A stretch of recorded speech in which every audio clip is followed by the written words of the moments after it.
জীবনে প্রথম গরুর মাংস রান্না করতেছি, কখন তো রান্না করিনি। বোন চলে যাওয়ার পর একটু একটু শিখতেছি কী করবো।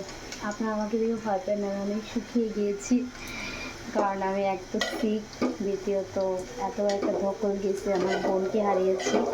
তো ভাবলাম আজকে সবার সাথে একটু শেয়ার করি, হয়তো সবার সাথে কথা বললে আমারও একটু ভালো লাগবে রান্না করতে করতে। তো এই যে রান্না করছি গরুর মাংস, জানি না কেমন হবে। আম্মুকে বলে টলে আর কি অনেক রাজি করাচ্ছি একটু রান্না করতে দাও, আম্মু বলে কি নষ্ট করো না। তো কী করার, শিখবো, আস্তে আস্তে শিখতে তো হবে। এই যে আমি আদা বাটা দিচ্ছি, জানি না আল্লাহ একটু পুড়ে গেছে ভিডিও করতে গিয়ে। তারপরে এই যে রসুন বাটা দিচ্ছি,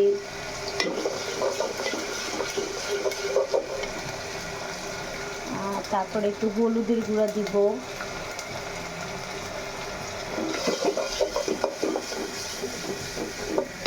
আমি একটা কাজ করবো আগে কি পানি দিয়ে দেবো কি না, মশলার সমস্যা হবে না তো।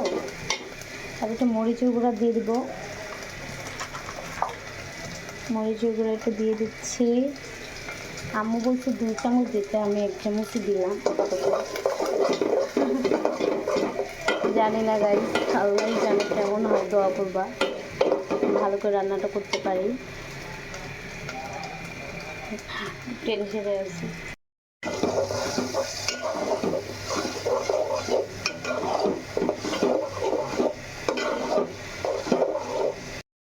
সবাই এটা আসলে আমাকে বিশ্বাস করে না আমি পারবো কি না, যার জন্য আমার কাছে অল্প একটু মাংস দিতে 1 কেজির মতো।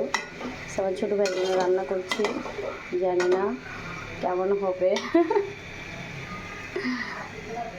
রাত বাজে এখন কয়টা, 12টা 29। এত রাতে আমি রান্না করছি, কারণ হলো আমি যেহেতু খুব বিজি থাকি, আমি যতটুকু কাজ পারি রাতেই আগায় রাখি, কারণ আমার বাসায় আম্মু আছে, আম্মু খুব কাজ কম করতে পারে, বয়স হয়েছে। আমি যতটুকু পারি রাতে করে রাখি, কেন আমার দিনে আমারও কাজ থাকে, আমাকে পড়াতে যেতে হয়, তো দিনে তত পারি না, ওই জন্য রাতে কিছু করে রাখি যেন।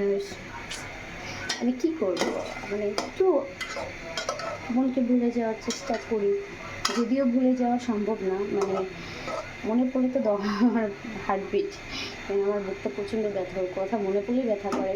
আমি একটু ভুলে গেলে যেন হয়তো একটু হাসতে পারি। তো এই কাজের মাধ্যমে যদি আল্লাহ আমাকে একটু ভুলায়, কিন্তু আসলে তখনই বেশি মনে পড়ে যায়। তো যাই হোক, দুঃখের কথা না বলি, তোমাদেরকে জানাই রান্নাটা কেমন হবে ফাইনালি, আল্লাহ যেন ভালো হয়। মাশাআল্লাহ। ও আমার ক্যামেরা